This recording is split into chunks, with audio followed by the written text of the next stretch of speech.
마을 야담에 오신 걸 환영합니다. 들려주신 관심과 사랑에 감사드립니다. 구독과 좋아요 눌러주시고 마음을 나누어 주신다면 더 많은 따뜻한 이야기를 전해드리겠습니다. 한양 저작거리에는 밤마다 기묘한 소문이 돌았습니다. 사람의 패가 아닌 마음을 읽는 사내가 있다더군요. 그 사내의 이름은 한도겸. 몰락한 양반가의 자제로 낮에는 장터의 품팔이꾼이요. 밤에는 한양의 비밀 노름판을 휩쓰는 도박의 귀신이었습니다. 도겸이 노름판에 앉는 까닭은 돈이 아니었지요. 세상을 좀먹는 탐욕스러운 자들을 골라 그들의 패를 꺾는 것이었습니다. 노름꾼들은 도겸의 손끝만 보아도 소름이 끼쳤지요. 마치 그가 저희 속마음을 꿰뚫고 있는 것만 같았으니까요. 패를 펼치기도 전에 이미 승부는 정해져 있었습니다. 도겸의 손에서 노름패는 그저 종이 쪽지가 아니라 사람의 욕심을 비추는 거울이 되었지요. 그런데 조정의 실세이자 부패한 권세가 이만춘이 그 소문을 듣게 되었습니다. 이만춘은 곧장 포상령을 내렸지요. 그 사내를 잡아오는 자에게 은 10근을 내리겠노라. 이때 포도청 종사관 박노상은 명을 받들면서도 속으로는 갈등했습니다. 박노상은 오래전 억울하게 죽은 도겸의 부친을 기억하고 있었지요. 도겸의 아버지는 청렴한 선비였으나 권세가들의 모함에 걸려 영모제로 몰려 죽었습니다. 그때 아직 어렸던 도겸은 하루아침에 집안이 풍비박산 나는 것을 목격해야 했지요. 박노상은 그 모든 과정을 지켜보았던 터라 도겸을 잡으라는 명이 내려졌을 때 마음이 편치 않았습니다. 한편 장터에서 상단을 이끄는 젊은 여상주 윤채연이 도겸을 유심히 바라보고 있었습니다. 채연은 한양에서 손꼽히는 거상의 딸로 아버지가 세상을 떠난 뒤 홀로 상단을 꾸려가고 있었지요. 그녀는 날카로운 눈으로 세상을 보는 여인이었습니다. 장터를 오가는 사람들의 얼굴만 보아도 누가 정직한 장사꾼이고 누가 사기꾼인지 금세 알아챘지요. 채연은 도겸의 모습을 처음 본 순간부터 심상치 않음을 느꼈습니다. 그의 눈빛에는 단순한 노름꾼의 탐욕이 아니라 무언가 깊은 뜻이 담겨 있었지요. 채연은 알고 있었습니다. 도겸의 복수는 한 개인의 분노가 아니라 한양의 부패를 뒤집을 정의의 판으로 번질 수 있다는 것을요. 며칠 뒤 채연은 은밀히 도겸을 찾아갔습니다. 한밤중 인적 드문 골목에서 두 사람은 마주했지요. 채연은 조용히 입을 열었습니다. 도령, 혹시 한도겸 도령 아니십니까? 도겸은 경계하는 눈빛으로 채연을 바라보았습니다. 누구신지 모르겠으나 잘못 보신 듯하오. 아닙니다. 저는 윤가 상단의 윤채연이라 하옵니다. 도련님께 드릴 말씀이 있어 이렇게 찾아왔습니다. 도겸은 여전히 의심스러운 표정을 지었으나 채연의 단호한 눈빛을 보고는 그녀를 따라갔습니다. 두 사람은 인적 드문 주막 한편에 자리를 잡았지요. 채연은 품속에서 작은 보따리를 꺼내 도겸 앞에 놓았습니다. 이것이 무엇이오? 도령께서 찾고 계신 것입니다. 도겸이 보따리를 풀자 그 안에는 낡은 장부 한 권이 들어 있었습니다. 장부에는 수많은 이름들이 빼곡히 적혀 있었지요. 도겸의 눈빛이 순간 흔들렸습니다. 이것이 어찌 권세가와 거상들이 돈으로 서로의 목을 메고 있는 명단입니다. 그 꼭대기에 이만춘이 있지요. 도겸은 장부를 천천히 넘기며 하나하나 이름을 확인했습니다. 그의 손끝이 미세하게 떨렸지요. 장부 속에는 아버지를 죽음으로 몰고 간 자들의 이름이 모두 적혀 있었습니다. 이것을 어찌 구하셨소? 오래 걸렸습니다. 하지만 이것만으로는 부족합니다. 진짜 증거는 따로 있지요. 채연은 다시 품속에서 낡은 편지 한 통을 꺼냈습니다. 도겸이 편지를 받아들자 그의 얼굴이 창백하게 변했습니다. 편지는 오래전 세상을 떠난 그의 부친의 벗, 권서운이 남긴 것이었지요. 편지에는 이렇게 적혀 있었습니다. 진실은 금괴 속에 있다. 그리고 편지 끝에는 알 수 없는 표식 하나가 그려져 있었습니다. 도겸은 그 표식을 보는 순간 무언가를 깨달은 듯 고개를 들었습니다. 이제 믿으시겠습니까? 도겸은 긴 침묵 끝에 천천히 고개를 끄덕였습니다. 이제부터 내가 벌을 파는 노름이 아니라 세상의 거짓을 걷어내는 판이요. 그의 복수는 이 순간부터 정의의 승부로 바뀌었습니다. 두 사람의 눈빛이 마주쳤고 밤하늘에는 달빛이 차갑게 내려앉았습니다. 며칠 뒤 채연은 도겸을 다시 찾았습니다. 이번에는 윤가 상단의 은밀한 별채였지요. 촛불이 희미하게 방 안을 밝히는 가운데 채연은 커다란 장부 하나를 도겸 앞에 내밀었습니다. 도령, 이 장부를 보십시오. 도겸이 장부를 펼치자 그 안에는 빼곡한 글씨들이 가득했습니다. 거래 내역, 금액, 날짜, 그리고 수많은 이름들이 적혀 있었지요. 채연은 조용히 설명을 이어갔습니다. 이 장부에 적힌 이름들을 보십시오. 권세가와 거상들이 돈으로 서로의 목을 메고 있습니다. 한 사람이 넘어지면 모두가 함께 넘어지도록 단단히 얽혀 있지요. 도겸은 한 장 한 장 넘기며 이름들을 확인했습니다. 조정의 고관대작부터 한양의 이름난 상인들까지 그 누구도 빠짐없이 적혀 있었지요. 채연의 손가락이 장부 맨 윗줄을 가리켰습니다. 그 꼭대기에 이만춘이 있습니다. 이만춘. 그 이름을 보는 순간 도겸의 눈빛이 차갑게 식었습니다. 바로 아버지를 죽음으로 몰고 간 장본인이었지요. 도겸은 처음에는 믿기 어렵다는 표정을 지었습니다. 이렇게 많은 사람들이 한 사람의 소나기에 놀아나고 있다니 말입니다. 이것이 정녕 사실이요? 거짓이라면 제 목을 치셔도 좋습니다. 채연의 단호한 목소리에 도겸은 다시 장부로 시선을 돌렸습니다. 그때 채연이 품속에서 또 다른 것을 꺼냈지요. 낡고 빛바랜 편지 한 통이었습니다. 도겸은 그 편지를 받아들고 펼쳤습니다. 순간 도겸의 손이 멈췄습니다. 편지의 필체가 너무나 낯익었지요. 오래전 세상을 떠난 그의 부친의 벗, 권서운이 남긴 글씨였습니다. 도겸은 떨리는 손으로 편지를 천천히 읽어내려갔습니다. 도겸에게 만약 이 편지가 내 손에 닿았다면 이미 나는 이 세상 사람이 아닐 것이다. 내 아버지의 억울함을 풀 수 있는 증거가 있다. 진실은 금괴 속에 있다. 그곳에 모든 것이 담겨 있으니 반드시 찾아내거라. 편지 끝에는 알 수 없는 표식 하나가 그려져 있었습니다. 마치 나뭇가지가 서로 얽힌 듯한 모양이었지요. 도겸은 그 표식을 한참 들여다보았습니다. 이 표식이 무엇을 뜻하는지 아시오? 아직은 모릅니다. 하지만 분명 금괴의 위치를 가리키는 단서일 것입니다. 도겸은 편지를 내려놓고 깊은 한숨을 내쉬었습니다. 마음속에서 수많은 생각들이 소용돌이쳤지요. 복수를 하고 싶은 마음과 두려움, 그리고 아버지에 대한 그리움이 뒤섞여 있었습니다. 채연은 도겸의 흔들리는 눈빛을 지켜보다가 조용히 말했습니다. 도령께서 망설이시는 것도 이해합니다. 하지만 이대로 두고 볼 수는 없지 않습니까? 얼마나 많은 무고한 이들이 저들의 탐욕에 희생되어야 합니까? 도겸은 고개를 들어 채연을 바라보았습니다. 그녀의 눈에는 진심이 담겨 있었지요. 단순히 복수를 부추기는 것이 아니라 진정으로 세상의 부조리를 바로잡고 싶어 하는 마음이 느껴졌습니다. 당신은 왜 이 일에 나서는 것이오? 상단주로서 편히 살 수도 있을 텐데. 채연은 잠시 침묵하다가 입을 열었습니다. 저의 아버지도 이만춘의 손에 죽었습니다. 정직하게 장사를 하던 아버지는 이만춘의 요구를 거절했다가 모함을 받아오게 갇혔지요. 결국 병을 얻어 돌아가셨습니다. 도겸은 채연의 말에 고개를 끄덕였습니다. 그녀 역시 자신과 같은 아픔을 겪었던 것이지요. 두 사람은 잠시 말없이 서로를 바라보았습니다. 같은 상처를 가진 사람끼리만 나눌 수 있는 깊은 이해가 그 침묵 속에 담겨 있었습니다. 도겸은 마침내 결심한 듯 편지를 다시 들어 올렸습니다. 그리고 채연을 똑바로 바라보며 말했습니다.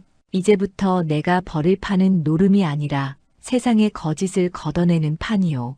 채연의 얼굴에 희미한 미소가 번졌습니다. 도겸의 눈빛에서 더 이상 망설임이 보이지 않았지요. 그는 권서운의 편지를 품에 넣고 자리에서 일어났습니다. 금괴를 찾아야 합니다. 그곳에 진실이 있다면 반드시 찾아내겠소. 제가 돕겠습니다. 윤가 상단의 힘을 다해서라도 도령을 도울 것입니다. 두 사람은 서로 고개를 끄덕이며 약속을 나눴습니다.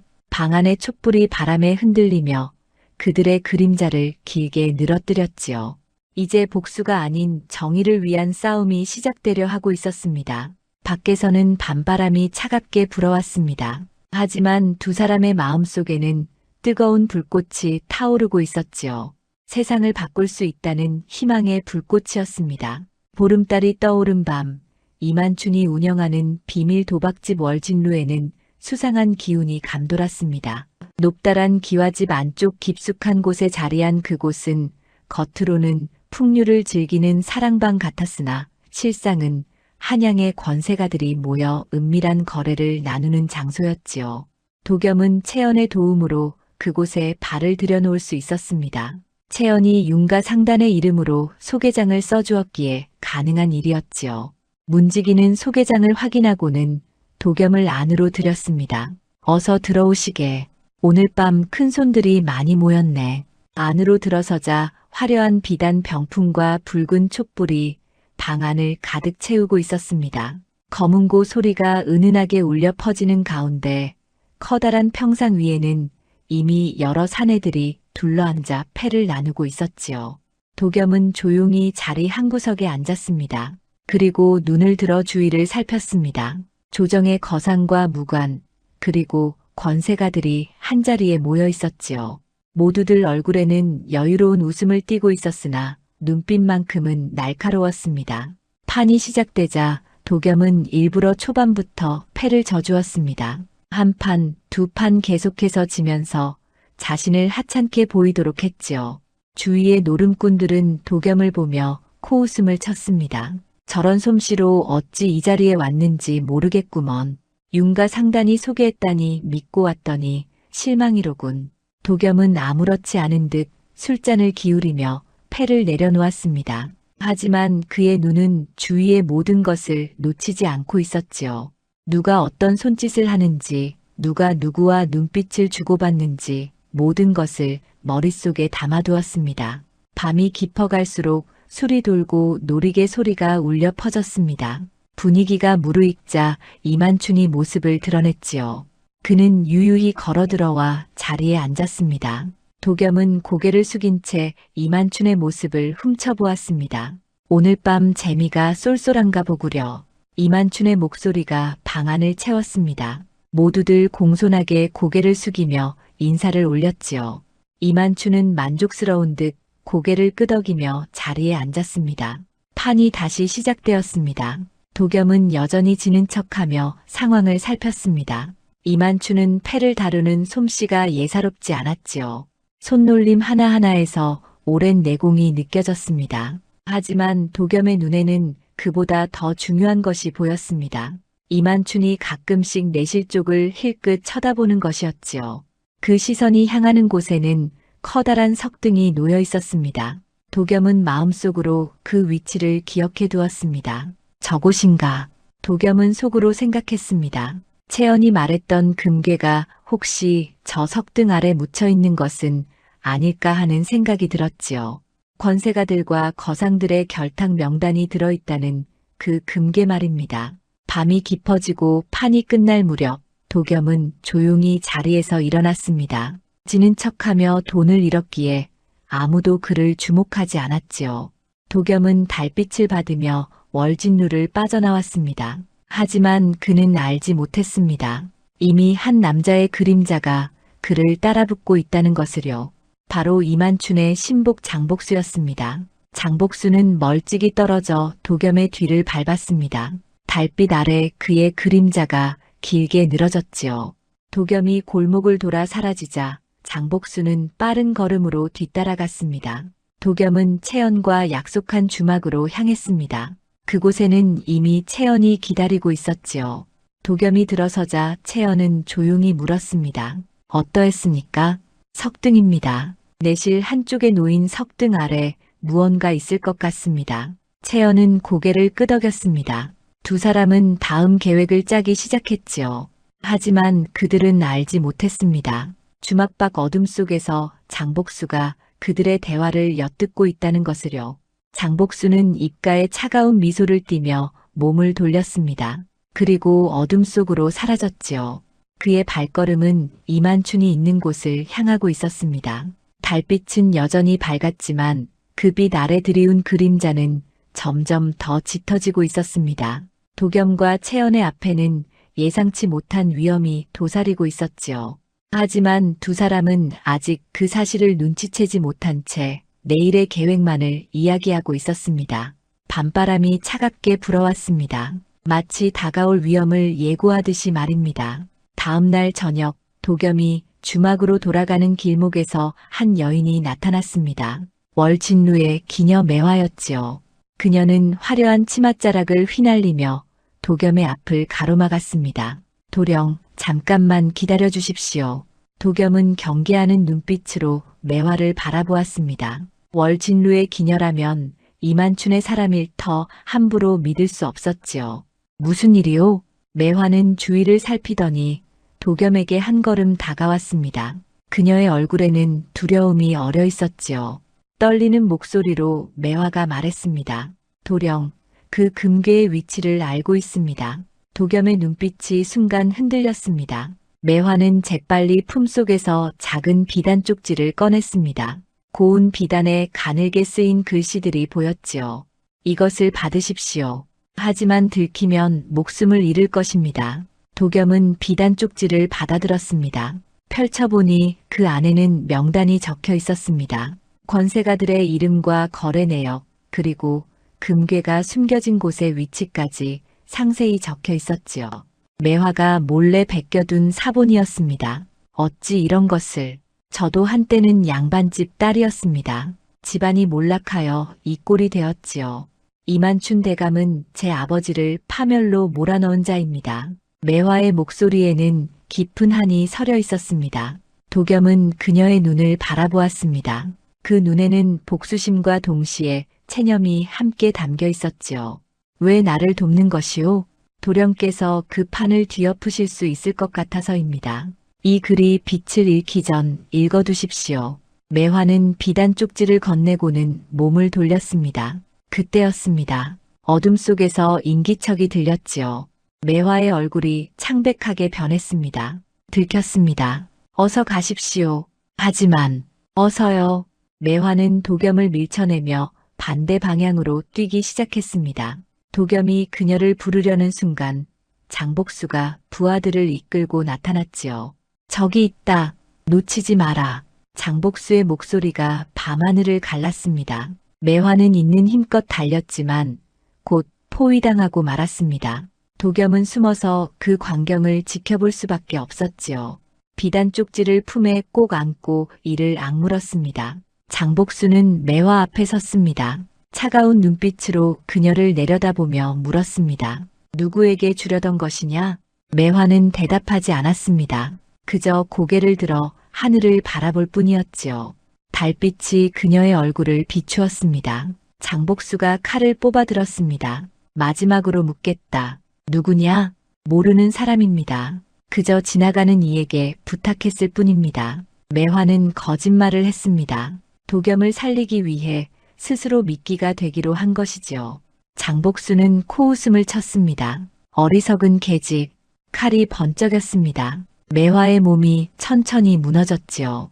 하얀 비단 치맛자락이 바람에 흩날렸습니다. 그녀는 쓰러지면서도 미소를 지었습니다. 도겸은 어둠 속에서 주먹을 불끈 쥐었습니다. 분노와 슬픔이 가슴을 짓눌렀지요. 하지만 지금 뛰쳐나간다면 매화의 희생이 헛되이 될 것이었습니다. 매화는 마지막 숨을 고르며 중얼거렸습니다. 이 판은 돈을 따는 판이 아닙니다. 진실을 드러내는 판입니다. 그녀의 목소리는 바람에 실려 사라졌습니다. 도겸은 그 말을 가슴 깊이 새겼지요. 장복수와 부하들이 자리를 떠난 뒤에야 도겸은 조심스럽게 매화에게 다가갔습니다. 이미 그녀는 차가워진 뒤였습니다. 도겸은 그녀의 눈을 조용히 감겨주었습니다. 그리고 품속의 비단 쪽지를 꼭 쥐며 맹세했습니다. 반드시 이 판을 뒤엎겠소. 당신의 희생을 헛되게 하지 않겠소. 도겸은 매화의 시신을 조심스럽게 안아 인근 암자로 옮겼습니다. 승려에게 부탁하여 장례를 치러달라고 했지요. 그리고 다시 채연을 찾아갔습니다. 채연은 도겸의 굳은 표정을 보고 무슨 일이 있었음을 직감했습니다. 도겸은 비단 쪽지를 펼쳐 보이며 오늘 있었던 일을 모두 이야기했지요. 매화라는 기녀가 목숨을 걸고 이것을 건네주었소. 채연은 비단 쪽지를 받아들고 천천히 읽어내려갔습니다. 그녀의 얼굴에도 비통함이 어렸지요. 이렇게 많은 이들이 희생되었구나. 두 사람은 밤새 비단 쪽지를 들여다보며 다음 계획을 세웠습니다. 매화의 죽음은 도겸의 마음속에 꺼지지 않는 불을 남겼습니다. 이제 물러설 수 없었지요. 반드시 진실을 밝혀내야 했습니다. 매화가 죽은 지 사흘 뒤 이만추는 역으로 채연을 사헌부에 고발했습니다. 윤가 상단이 불법 노름자금을 댔다는 죄목이었지요. 윤가 상단은 월진루의 도박판에 자금을 대고 이득을 취했다. 마땅히 처벌받아야 한다. 이만춘의 상소가 올라가자 사헌부에서는 즉시 채연을 잡아들였습니다. 윤가 상단의 장부가 압수되고 채연은 옥에 갇혔지요.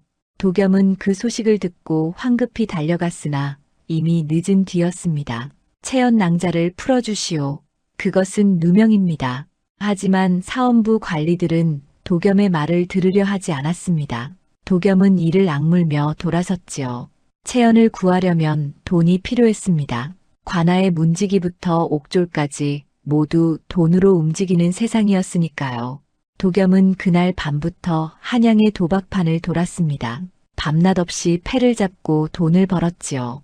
그의 손놀림은 귀신 같았습니다. 사람의 마음을 읽는 재주가 있었기에 지는 법이 없었습니다. 하루가 지나고 이틀이 지났습니다. 도겸의 얼굴에는 수염이 자라나고 눈 밑에는 그림자가 짙어졌지요. 하지만 그는 멈추지 않았습니다. 채연을 구해야 한다는 생각뿐이었습니다. 사흘째 되는 날 도겸은 마침내 필요한 돈을 마련했습니다. 은자 20냥, 관아의 관리들에게 줄 돈과 채연을 빼낼 비용이었지요. 도겸은 피곤한 몸을 이끌고 사헌부로 향했습니다. 그때였습니다. 낯익은 목소리가 도겸을 불렀습니다. 스승님. 도겸이 돌아보자 한 젊은 사내가 서 있었습니다. 바로 도겸의 옛 제자 임진호였지요. 진호는 한때 도겸에게서 패 다루는 법을 배운 제자였으나 욕심에 눈이 멀어 스승을 배신하고 떠났던 자였습니다. 진호, 너였구나. 도겸의 목소리에는 실망이 묻어났습니다. 진호는 고개를 숙인 채 말했습니다. 스승님, 제가 잘못했습니다. 지금 와서 무슨 소용이냐? 너는 이미 이만춘의 하수인이 되지 않았느냐? 진호의 얼굴이 일그러졌습니다. 사실이었지요. 그는 돈에 눈이 멀어 이만춘의 밑으로 들어갔고 월진루에서 도겸을 감시하는 역할을 맡고 있었습니다. 스승님께서 바르다면 왜 제 손을 버리셨습니까? 내 손을 버린 것이 아니라 내 마음이 흔들렸기 때문이다. 도겸은 조용히 대답했습니다. 그리고 진호의 어깨에 손을 얹으며 말했지요. 패는 젖어도 되지만 양심은 마르지 말아야 하느니라. 그 말에 진호는 크게 흔들렸습니다. 한때 스승이 가르쳐 주었던 말들이 떠올랐지요. 도겸은 진호에게 돈만 가르친 것이 아니었습니다. 사람의 도리와 옳고 그름을 가르쳤습니다. 하지만 진호는 그것을 잊고 욕심만 좇았던 것입니다. 스승님, 진호는 더 이상 말을 잇지 못하고 돌아섰습니다. 도겸은 그런 제자의 뒷모습을 바라보다가 사헌부로 향했지요. 그날 밤 진호는 홀로 방에 앉아 있었습니다. 스승의 말이 머릿속을 떠나지 않았지요. 패는 젖어도 되지만 양심은 마르지 말아야 한다. 진호는 자신이 지금까지 어떻게 살아왔는지 돌이켜보았습니다. 이만춘의 밑에서 일하며 벌어들인 돈은 많았습니다. 하지만 그 돈이 어디서 왔는지 진호는 알고 있었지요.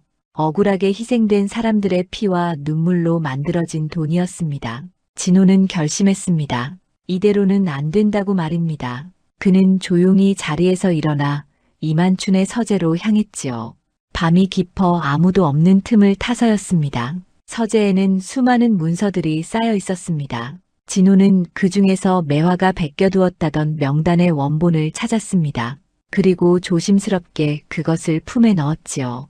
다음 날 새벽 도겸이 숙소로 돌아왔을 때 문 앞에 작은 보따리가 놓여 있었습니다. 도겸이 보따리를 열자 그 안에는 두 장의 종이가 들어 있었지요. 하나는 월진루 별저의 경비 배치도였습니다. 어느 시각에 누가 어디를 지키는지, 순찰 시간은 언제인지 상세히 적혀 있었지요. 다른 하나는 경비가 가장 허술한 시간이 적힌 쪽지였습니다.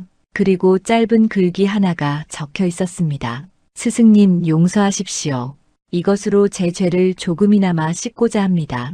축시 초경, 경비 교대 시간이 가장 안전합니다. 마이너스 진호. 도겸은 종이를 펼쳐보았습니다. 축시 초경이면 밤 11시 무렵. 그때가 경비들이 교대하며 가장 허술해지는 때라고 적혀 있었지요. 도겸은 보따리를 꼭 안고 하늘을 올려다보았습니다. 진호야, 고맙다. 도겸의 눈가에 눈물이 맺혔습니다.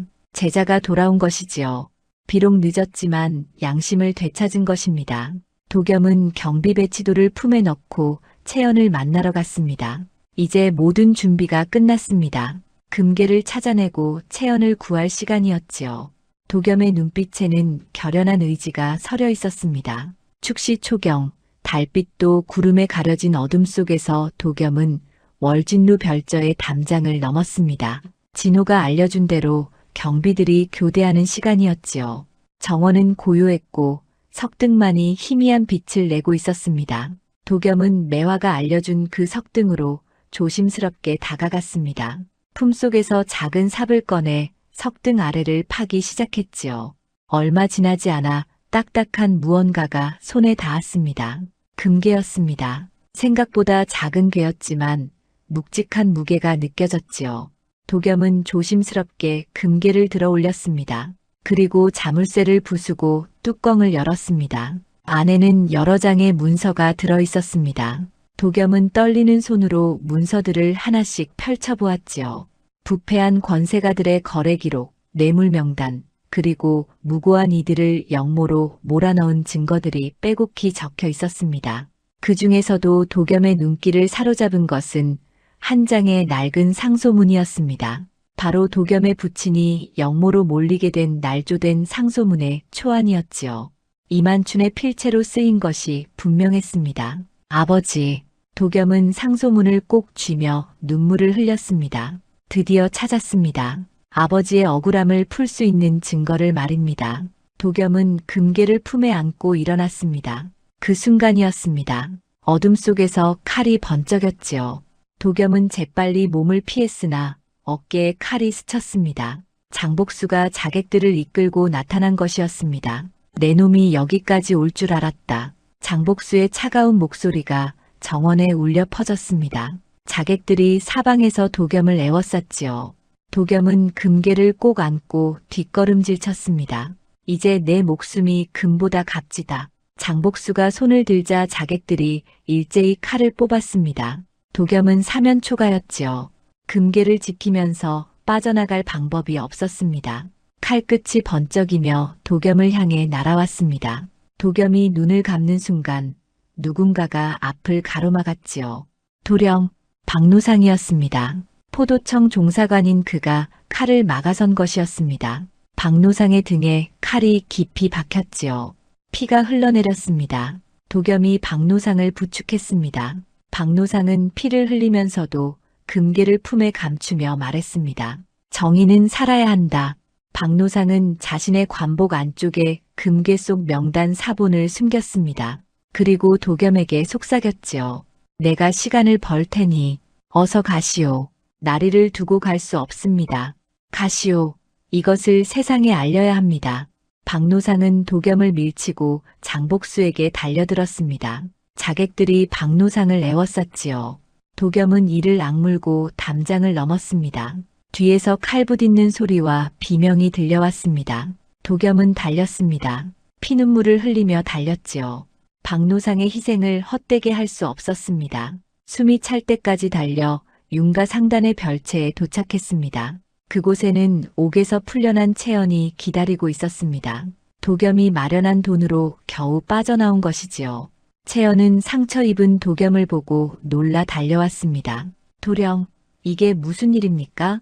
도겸은 금괴를 내밀며 말했습니다. 찾았습니다. 모든 증거를 찾았습니다. 채연은 금괴를 받아들고 안의 문서들을 확인했습니다. 그녀의 얼굴이 창백해졌지요. 이만춘의 죄상이 낱낱이 적혀 있었습니다. 이것이면 충분합니다. 그때 밖에서 발소리가 들렸습니다. 누군가 다급하게 문을 두드렸지요.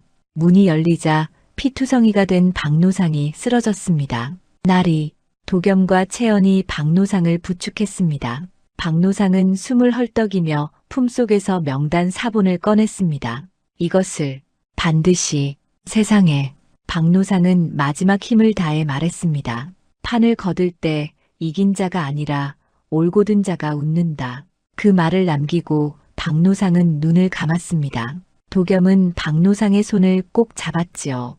또 한 사람이 정의를 위해 목숨을 바쳤습니다. 채연은 눈물을 닦으며 명단 사본을 펼쳤습니다. 매화의 비단 쪽지, 권서운의 편지, 그리고 금괴의 증거들.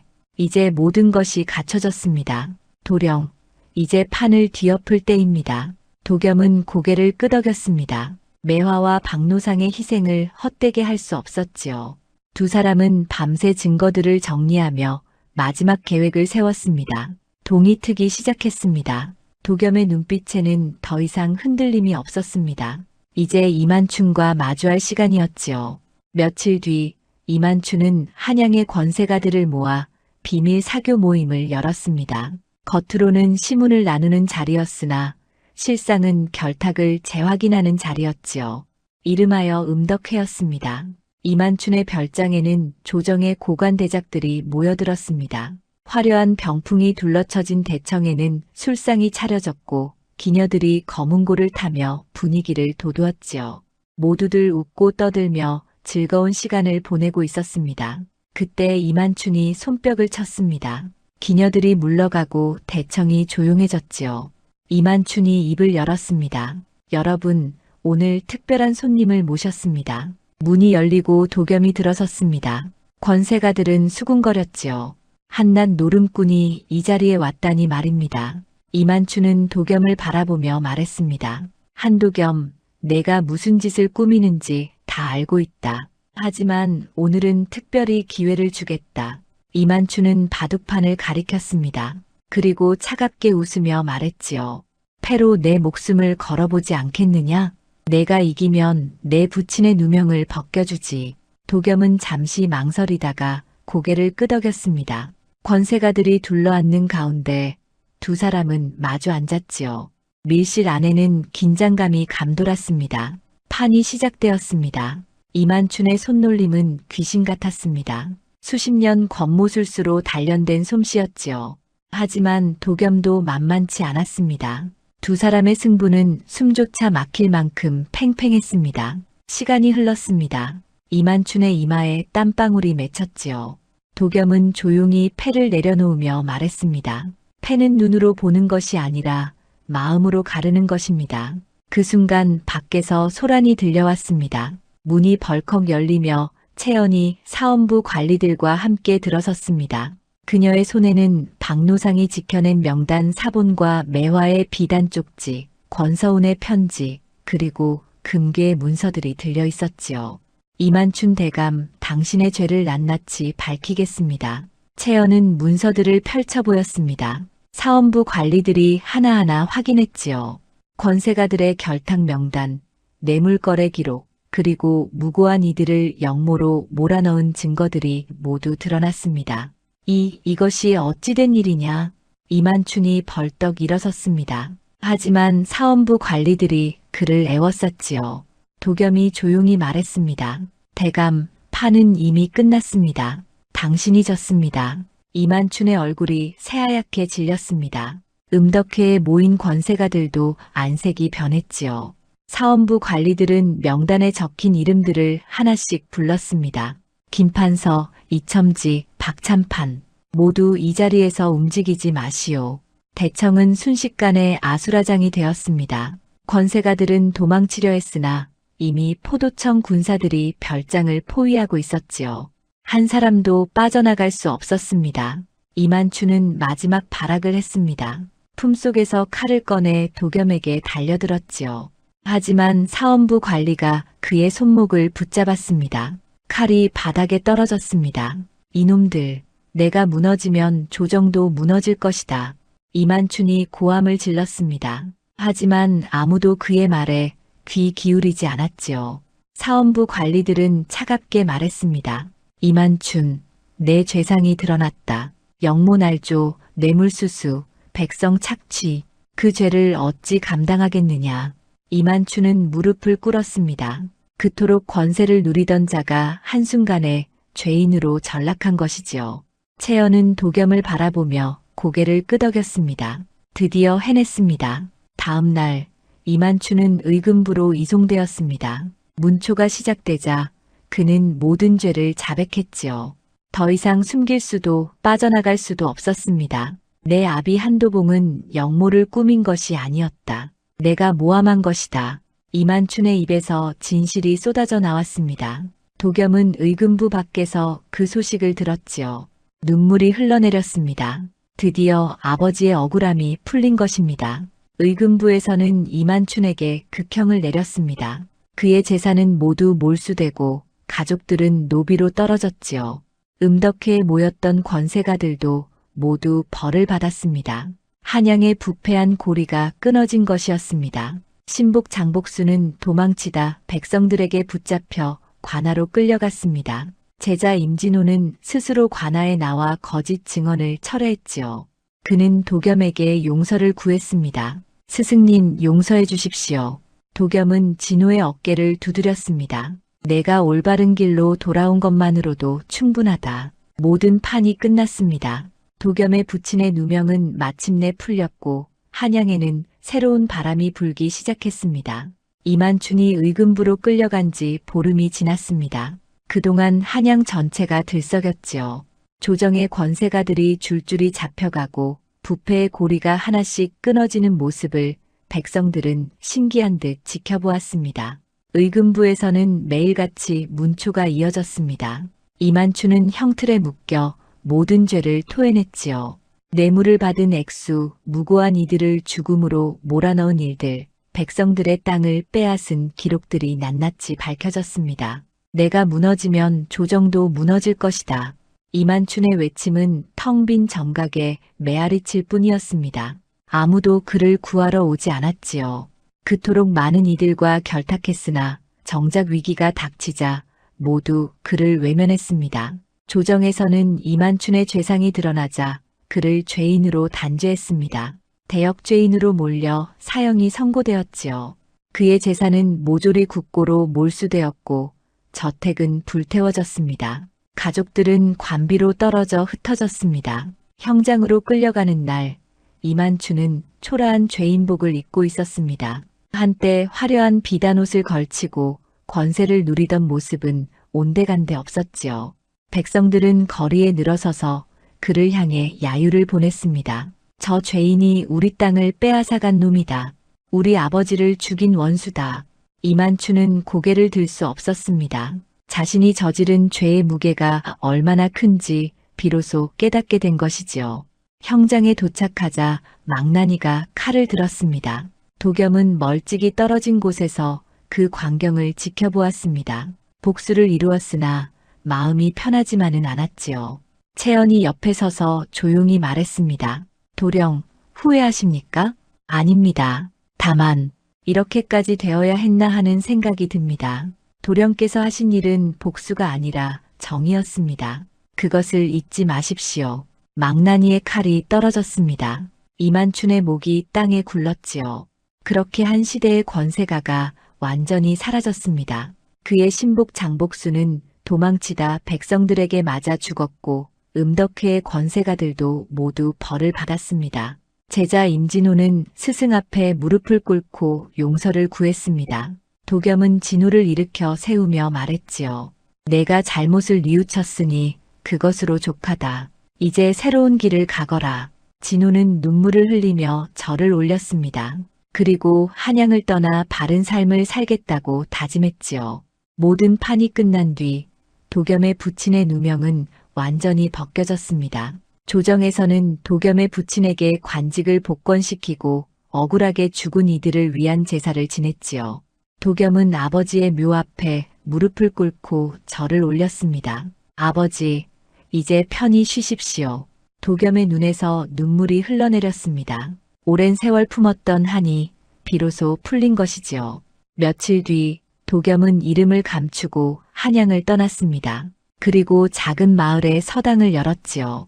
아이들을 가르치며 조용히 살아가기로 한 것입니다. 도박은 패를 읽는 일이 아니라 사람의 마음을 읽는 일이지.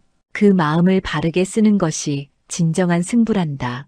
도겸은 아이들에게 글을 가르치며 삶의 지혜를 전했습니다. 더 이상 노름판에 앉지 않았지요. 매화와 박노상의 희생을 헛되게 하지 않기 위해서였습니다. 윤채연은 상단을 다시 세웠습니다.